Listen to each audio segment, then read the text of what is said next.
نمیگیرم. مجاهد است، دین میفهمم، یک مقدار عالم هم است، از در مورد موسیقی پرسان میشه و خیلی با جرأت میگه که هیچ مشکل ندارم دخترم برقصه. یعنی دیگه کاش که تو رو میگفتی بزرگوار، سخت گله دارم ازش، کاش که تو میگفتی که اگر یک مقدار موسیقی آرام که او هم خود گناه است، علما خود میگه او هم گناه است، ولی تو که حالی از رای میترسی که به طبله نوازا برد رای نمیته، به او خاطر اگه میگی اهل هنر بزمی اونا رای نمیته. خو همه قدر میگفتی ظالم جان ببخش مرا خداوند تبارک و تعالی، کال همون مردایتان بخوانین یا خواهرها به نزد خواهرها بخوانه، گناه خدا را خب باز یک مقدار میگفت پروانه داره، ولی بدون استثناء. یعنی هر قسمی که کنسرت میگیری مقصد به من رای بیتی دوزخم ببرید، خودم دوزخ بریم، من تو را دوزخ میبرم. این منو دیگه. ولی جهاد چی شد خیلی؟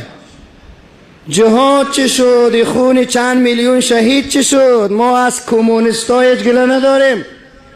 میفهمی کمونیستا دبای نشانه است، از اون هیچ گله ندارم. من شخصا خودم یکیش گفت که رئیس جمهور خودم هستم، از اون کمونیستا خودم.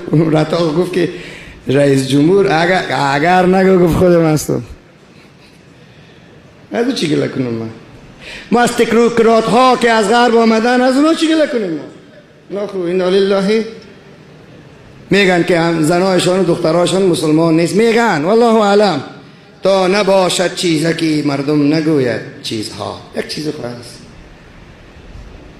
برادران ازبک، تاجیک، پشتون، هزاره، بلوچ، ایماق، دیگه ترکمان و غیر اقوام ما همه باید یک ملت شویم. بعد ازی ما میفهمم که گپی من کی گوش میکرده باشه. چی فکر میکنه شما؟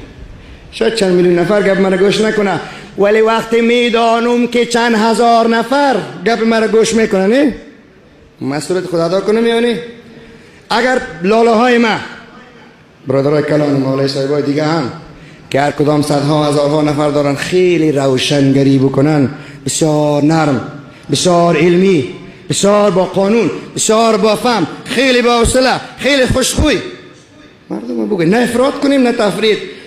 فکر میکنید افغانستان آرامی نمیه؟ بله؟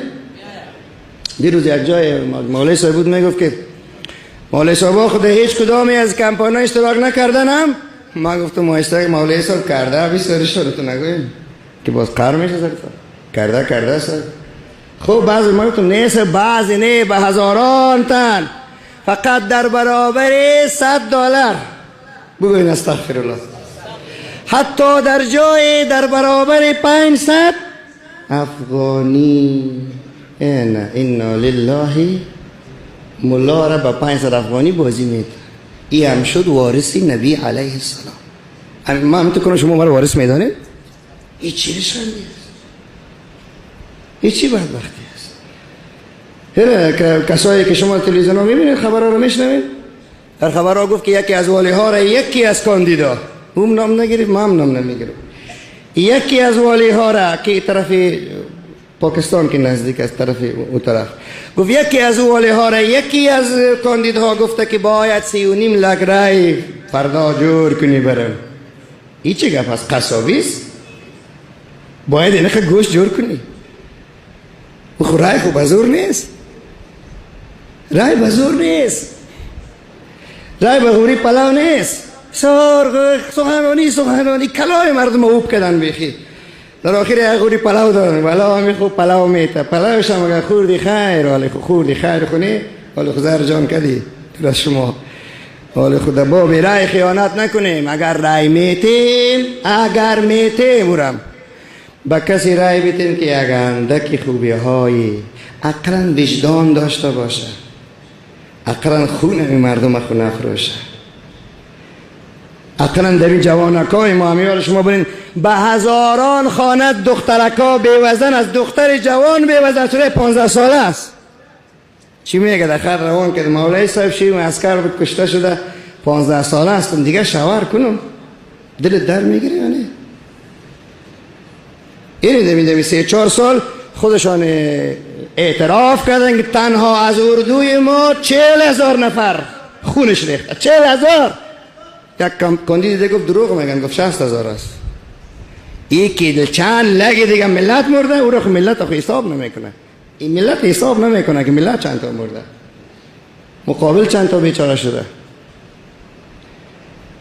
قرآن کریم میگه که شما بعدهایی که میتین وفا کنین، وفا نمیکنن.